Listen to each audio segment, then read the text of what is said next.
Mary Robin Matthews, nacida de sus padres Doyle Matthews y Vanetta Matthews el 27 de abril de 1956, Mary Robin Matthews era muy querida por su familia. Su infancia transcurrió junto a sus dos hermanas, Donetta y Mónica, en un hogar religioso en Kingman, Kansas. Robin, quien prefería que la llamaran por su segundo nombre, era conocida como una chica vivaz y despreocupada. Hermosa por dentro y radiante por fuera, no solo era muy amigable, sino que también disfrutaba de la compañía de las personas. Desde muy temprana edad conoció a su futuro esposo, Douglas Walter, quien también creció en Kingman. En 1974, la pareja se casó y Robin se convirtió oficialmente en Mary Robin Walter. Poco después del matrimonio, la pareja concibió a su única hija, Pamela. Con sueños de éxito, Robin y Doug se mudaron 2 años después a Great Bend, Kansas. Se establecieron pues en una casa móvil en una zona rural de Great Bend.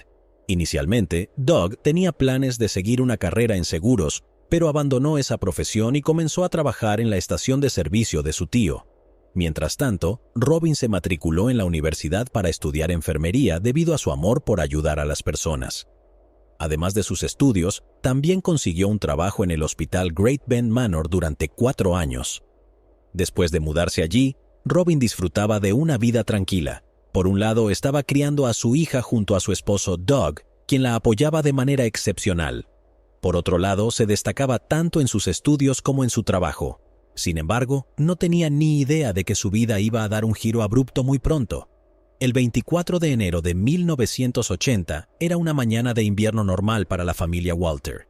Doug se dirigió al trabajo y, al parecer, la primera señal de alarma llegó esa misma mañana cuando Robin no asistió a su clase de enfermería, lo cual era extremadamente inusual. La situación se volvió aún más extraña cuando Robin no recogió a su hija de 5 años, Pamela, de la casa de la niñera a las 3 de la tarde, como se suponía que debía hacerlo. Sin saber nada de estos eventos, el esposo de Robin, Doug, fue a un club privado para pasar el rato con 2 amigos después de terminar su jornada laboral. A las 6:40 de la tarde, regresó a su casa móvil en el parque de remolques Nelson, ubicado cerca del aeropuerto municipal de Great Bend, acompañado de un amigo. Dentro de la casa, los hombres descubrieron una escena macabra. El cuerpo sin vida de Robin, de 23 años, fue encontrado en un charco de sangre en su propia cama, boca arriba. En estado de shock y con el corazón roto, Doug informó del incidente como loco a la comisaría de policía local. Los agentes de la oficina del sheriff del condado de Benton enviaron el cadáver a la oficina del médico forense para realizarle una autopsia, mientras ellos comenzaban a buscar pistas en la casa. Encontraron el arma homicida, que era una pistola calibre 22, que originalmente pertenecía a los Walters. Los informes de autopsia revelaron que a Robin le habían disparado 12 veces en el cuello, el pecho, abdomen y brazo. Concluyeron que el arma estaba cargada y se descargó 2 veces durante el tiroteo. Cuando Doug fue interrogado por la policía sobre sus suposiciones acerca de la persona responsable de la muerte de su esposa, no pudo encontrar ninguna respuesta. No podía pensar en alguien que pudiera ser tan cruel con Robin, a quien todos amaban. También les informó a los investigadores que, debido a que vivían en un vecindario seguro, nunca cerraban con llave las puertas y siempre dejaban las llaves en el auto. Nunca podrían haber anticipado la maldad que acechaba a la vuelta de la esquina. Los investigadores también se desconcertaron por la aparente falta de motivo para el asesinato, ya que no había evidencia de agresión sexual ni robo en la casa. Después de una exhaustiva investigación, los detectives se centraron en una persona de interés, pero no pudieron realizar un arresto debido a la falta de pruebas. Sin embargo, en ese momento, no revelaron públicamente el nombre del sospechoso. Por lo tanto, el caso se enfrió como hielo y permaneció así durante más de 40 años, mientras la familia de Robin lamentaba su pérdida.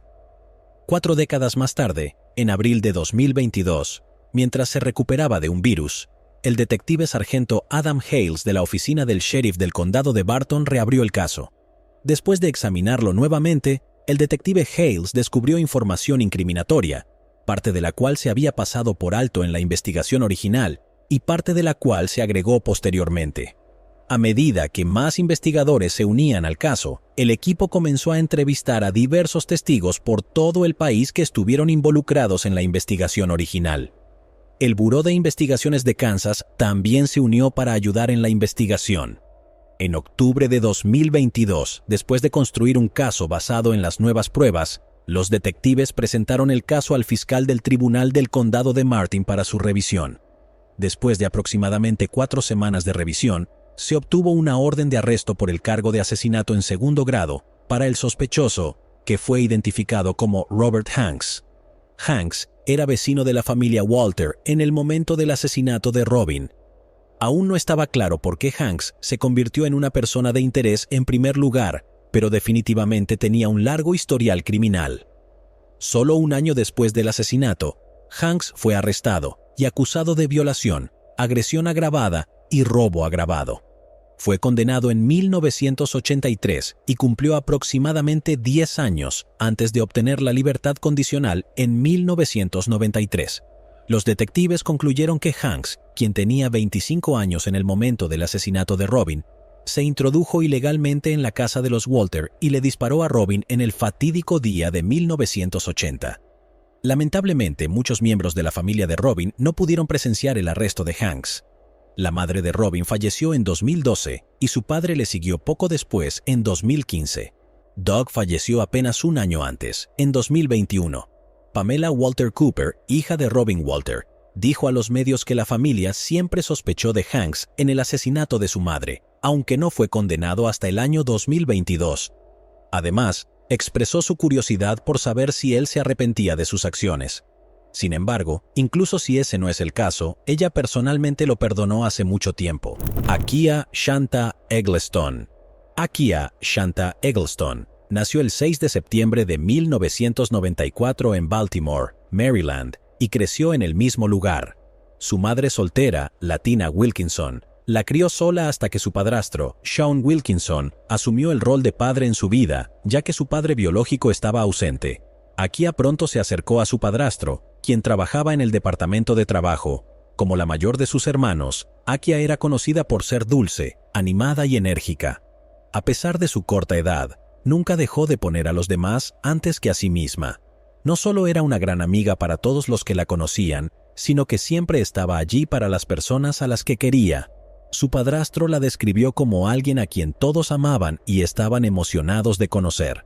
A pesar de su pequeña estatura, siempre participaba en diferentes actividades y el baile y el canto estaban en lo más alto de su lista. Amaba absolutamente bailar y entretener a la gente. Su felicidad pareció desvanecerse en 2012 cuando la madre de Akia falleció a causa del cáncer, cuando Akia tenía solo 17 años. Al tener un vínculo cercano con su madre, Akia se sintió sola después de su fallecimiento, lo que la llevó a ser rebelde con su padrastro. Sin embargo, a lo largo de los años, recompuso las piezas de su corazón roto y aprendió a lidiar con su pérdida. Su padrastro, a quien Akia consideraba su propio padre, estuvo allí para ella en todo momento. A los 20 años, Akia dio a luz a una hermosa hija. A pesar de ser tan joven, fue una gran madre para su hija, incluso aunque el padre de la niña no estuviera presente en la imagen.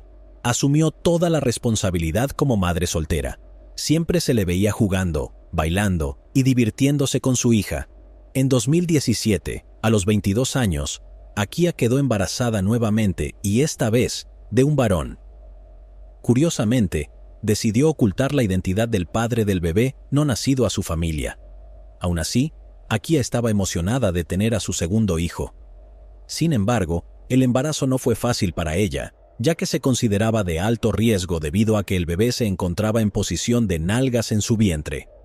Aunque su fecha de parto era en junio de 2017, para mayo, estando en el 8º mes de embarazo, Akia apenas podía caminar. Estaba en reposo en cama y bajo la vigilancia de los médicos en un hospital del área de Baltimore, donde buscaba ayuda médica regularmente para monitorear el embarazo. A pesar de estas dificultades, no quería ser una carga para su familia y vivía en un apartamento compartido en el 606 de la calle Cherry Crest, en la sección de Cherry Hill de Baltimore. Para celebrar el embarazo antes de su difícil parto, Akia, junto con su familia, planeó un baby shower que estaba programado para el 7 de mayo. Durante meses, Akia planificó este evento, e incluso pagó un depósito de $900. La última actualización que la familia tuvo antes del baby shower y la revelación del género del bebé fue el 3 de mayo. Akia planeaba arreglarse el cabello ese viernes y se suponía que elegiría su vestido y el de su hija. Como era de esperarse, estaba realmente emocionada por la fiesta. En la fecha programada del 7 de mayo, mientras amigos y familiares se reunían para la fiesta, Akia no aparecía por ningún lado. Su familia comenzó a preocuparse cuando no llegó incluso después de 2 horas. Temiendo que pudiera haber una emergencia médica, la familia de Akia fue a su apartamento para verificar su estado, pero desafortunadamente tampoco estaba allí. Los miembros de la familia y los amigos luego buscaron en los alrededores de la residencia, pero no encontraron nada. Después de esperar algunas horas más, la familia informó su desaparición a las autoridades locales. Cuando los detectives del Departamento de Policía de Baltimore llegaron a la residencia de Akia, no encontraron signos de entrada forzada al apartamento. Los miembros de la familia informaron a los investigadores que faltaban ciertos objetos del apartamento, incluyendo ropa y una peinadora, pero otros muebles antiguos y utensilios de cocina se dejaron atrás. Curiosamente, en la pared de yeso de la habitación de Akia se descubrieron 3 perforaciones en forma de triángulo. A medida que avanzaba la investigación, los detectives intentaron encontrar pistas sobre su paradero. Al extraer los datos de su teléfono, descubrieron que poco antes de su desaparición, Akia escribió en su muro de Facebook que extrañaba a su madre. Los detectives también supieron que el 3 de mayo de 2017 fue la última vez que alguien había tenido noticias de ella. Akia intercambió mensajes con una de sus amigas diciéndole que se mudaría a un nuevo lugar con el padre de su bebé no nacido, cuya identidad aún se mantenía oculta para la familia. Los detectives también obtuvieron imágenes de vigilancia de un banco en el centro de Baltimore, donde se podía ver a Akia retirando dinero el 3 de mayo de 2017, alrededor de las 12:52 de la tarde. Vistiendo una camiseta verde y joggers negros, Akia retiró $450 en efectivo de su cuenta. Según un mensaje en su teléfono, se teorizó que el dinero era para el pago inicial de su nueva casa. Esta fue la última vez que se le vio con vida. Siguiendo las pistas iniciales, los detectives no consideraban que Akia estuviera en peligro. Creían que se había mudado por su cuenta. Sin embargo, su familia estaba segura de que algo estaba mal. No creían que ella abandonaría a su hija de esa manera. También insistieron en que, especialmente con su embarazo, era prácticamente imposible que ella moviera los muebles sola, y las autoridades no encontraron a nadie que la hubiera ayudado en el proceso. Emitieron una alerta a los hospitales locales, ya que Akia necesitaría ayuda médica debido a su embarazo de alto riesgo. Sin embargo, no se informó de ningún caso similar, lo que dejó el paradero de Akia como un misterio. Con el tiempo, los detectives comenzaron a considerar la posibilidad de que hubiera acción criminal. Interrogaron a muchas personas, incluyendo amigos y familiares, pero no encontraron pistas. El padre del bebé por nacer también fue entrevistado, pero la policía no reveló su identidad ni lo consideró sospechoso. La familia de Akia realizó una vigilia aproximadamente 6 meses después de su desaparición frente a su antiguo apartamento. Durante la limpieza, un amigo encontró una tarjeta bancaria perteneciente a Akia debajo de los arbustos cerca de la puerta principal. La tarjeta bancaria, que estaba en buen estado, parecía haber sido colocada por alguien, ya que no se encontró durante búsquedas anteriores. Aunque fue recogida como evidencia, no se obtuvieron nuevas pistas. A lo largo de los años, se realizaron múltiples intentos de búsqueda de los restos de Akia en varios lugares de Baltimore, sin éxito. Las circunstancias sospechosas de su desaparición captaron atención mediática, pero no llevaron a ninguna pista. En noviembre de 2017, se anunció una recompensa de $25,000 sin resultados. El caso quedó sin resolver durante 5 años hasta que una revisión del caso reveló el misterio. Con entrevistas, mensajes en redes sociales y registros telefónicos y financieros, el equipo de investigación por fin pudo construir una línea de tiempo que los llevó a un sospechoso, Michael Robertson, padre del hijo no nacido de Akia. Akia había conocido a Robertson cuando era niña en 1990, cuando su abuela lo cuidaba. Se reencontraron años después en la fiesta de cumpleaños de un amigo en 2016 y comenzaron a salir poco después. Sin embargo, Robertson, quien tenía 35 años en ese momento, también estaba involucrado en una relación con otra mujer de 22 años, con quien tenía 2 hijos. Después de dejar embarazada a Akia, fue desalojado del apartamento que compartía con la madre de sus 2 hijos. Justo antes de su muerte, Akia les había dicho a varios amigos que planeaba mudarse con el padre de su hijo, manteniendo su identidad oculta.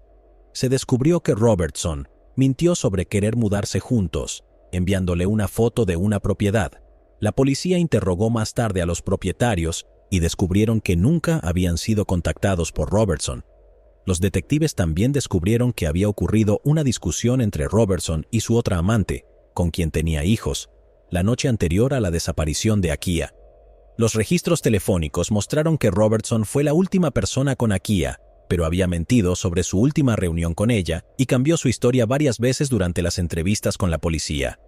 Sin embargo, en ese momento, los investigadores no tenían suficiente evidencia para responsabilizarlo. Además, los investigadores descubrieron el historial de búsqueda en Internet de Robertson, quien había realizado búsquedas sobre recolección de basura, contenedores de basura y vertederos en Baltimore 18 veces antes de la desaparición de Akia. Esta información sugería que Robertson había desechado los restos de Akia en un contenedor de basura alrededor de Baltimore, pero a pesar de búsquedas exhaustivas, el cuerpo de Akia nunca fue encontrado. El 1 de febrero de 2022, Michael Robertson, de 41 años en ese momento, fue arrestado y puesto bajo custodia. Se le imputaron 2 cargos de asesinato en primer grado por la muerte de Akia y su hijo no nacido. Si es declarado culpable, podría enfrentar la pena máxima de 2 cadenas perpetuas. Jonathan Burns. En la madrugada del 17 de julio de 2007, aproximadamente a la 1:20 de la mañana, el departamento del sheriff del condado de Hillsborough recibió una escalofriante llamada del 911. La llamada implicaba a un propietario confesando sobre un altercado fatal con su inquilina. Cuando los agentes llegaron al parque de casas móviles Nature's Trail, fueron recibidos por una escena de crimen sangrienta. El parque se encontraba en la carretera Morris Bridge, en Tonotosasa, en el condado de Hillsborough, Florida. Jonathan Burns, quien tenía 43 años en ese momento, era copropietario del parque y también vivía en él. Repitió la historia a los agentes sobre cómo se había producido una pelea con su inquilina, lo que llevó a su trágica muerte. Burns afirmó que su inquilina lo atacó y lo apuñaló y mostró 2 heridas de cuchillo en su abdomen como evidencia. Los agentes encontraron el cuerpo sin vida de la inquilina, identificada como una mujer de 41 años llamada Tonya Ann Ochtman, tendida boca arriba en el suelo fuera de su casa móvil alquilada. Había sido apuñalada 4 veces en el pecho, junto con una gran laceración en el cuello.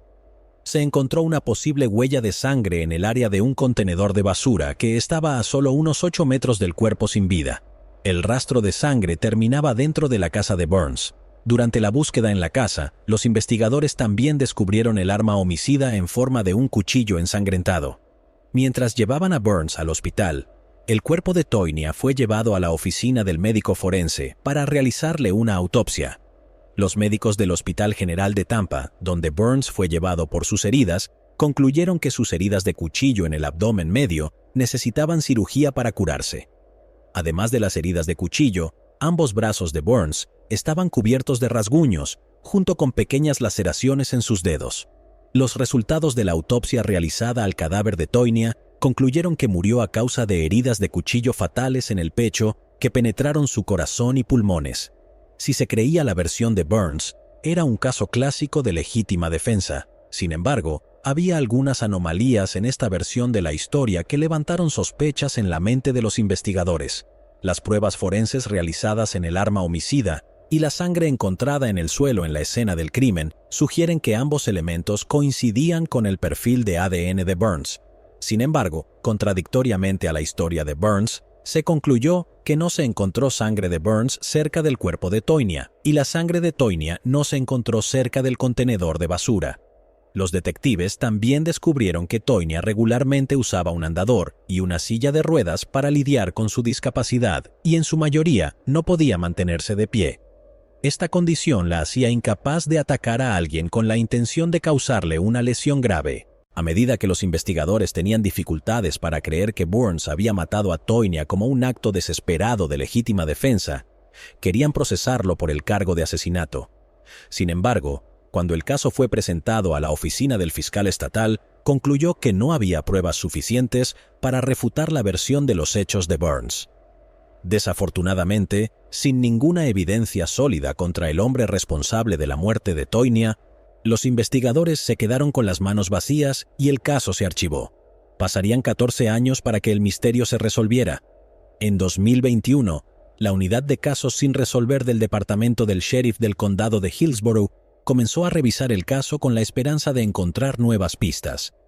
Después de examinar detenidamente todas las pruebas circunstanciales y físicas, un detective fue a la casa de Burns el 14 de enero de 2022 y lo entrevistó sobre los eventos relacionados con la puñalada a Tonya.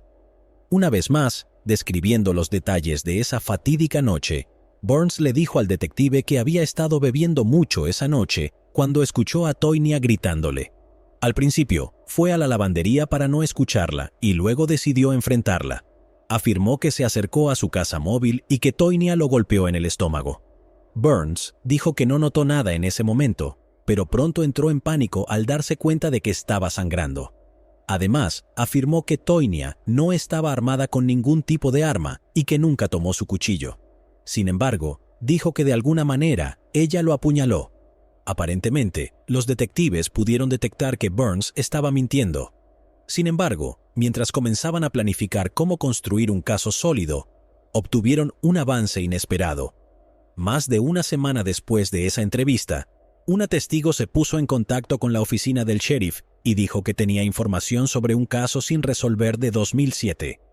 Durante una entrevista con un detective, la testigo dijo que Burns se le acercó en el parque de casas móviles justo después de que el detective se fuera el 14 de enero de 2007 y le dijo que sabía que había hecho algo mal. Además, afirmó que estaba confesando porque quería enfrentarlo. La testigo también dijo que Burns le había entregado una carta firmada con los detalles del incidente que ella le entregó al detective. Solo 2 días después, el departamento de policía recibió una llamada más de la testigo. La testigo dijo que esta Bess Burns se le acercó y le dijo que había escrito la carta en un intento de demostrar que actuaba en legítima defensa, ya que pensaba que recibiría menos tiempo por un caso de legítima defensa que por un asesinato en primer grado.